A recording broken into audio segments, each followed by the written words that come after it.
Party Metpally పట్టణ శాఖ ఆధ్వర్యం లోపల హర్ ఘర్ తిరంగా యాత్రను దాదాపు 2000 మందితో దాదాపు 1 కిలోమీటర్ జాతీయ జెండాతోని పెద్ద ఎత్తున హర్ ఘర్ తిరంగా యాత్ర నిర్వహించడం జరిగింది. అబ్బో, ఇక్కడ కేజీ చీరలు కొంటే అర కేజీ చీరలు ఫ్రీ అంట. మంగళ్య షాపింగ్ మాల్, కేజీల్లో సేల్, టన్నుల్లో ఆనందం. ఈ దేశంలో ఉన్నటువంటి పౌరులను ఐక్యం చేయడం కోసం ఈ దేశభక్తిని చాటాలని చెప్పి భారతీయ జనతా పార్టీ రాష్ట్ర అధ్యక్షుడి పిలుపు మేరకు దేశభక్తిని ప్రజలలో విశ్వాసాన్ని కలిగించాలి. దేశంలో ఉన్న పౌరులందరూ కూడా ఐక్యంగా ఉండడం కోసమే ఈ హర్ ఘర్ తిరంగా యాత్ర నిర్వహించబోతా ఉన్నాం.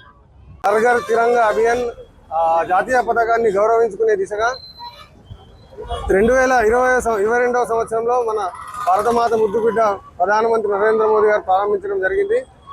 తిరంగా అంటే కేవలం జెండానే కాదు, జాతీయ గౌరవం, ఐక్యత, సాంప్రదాయానికి ప్రతీకగా ప్రజలందరికీ తిరంగా అనే కార్యక్రమాన్ని దాదాపు 1 కిలోమీటర్ ఫ్లాగ్ తీసుకొని 2000 మంది పైచీలకు జనాలతో కలిసి మెట్పల్లి పట్టణంలో ఈ హర్ ఘర్ తిరంగా యాత్ర చేయడం జరిగింది.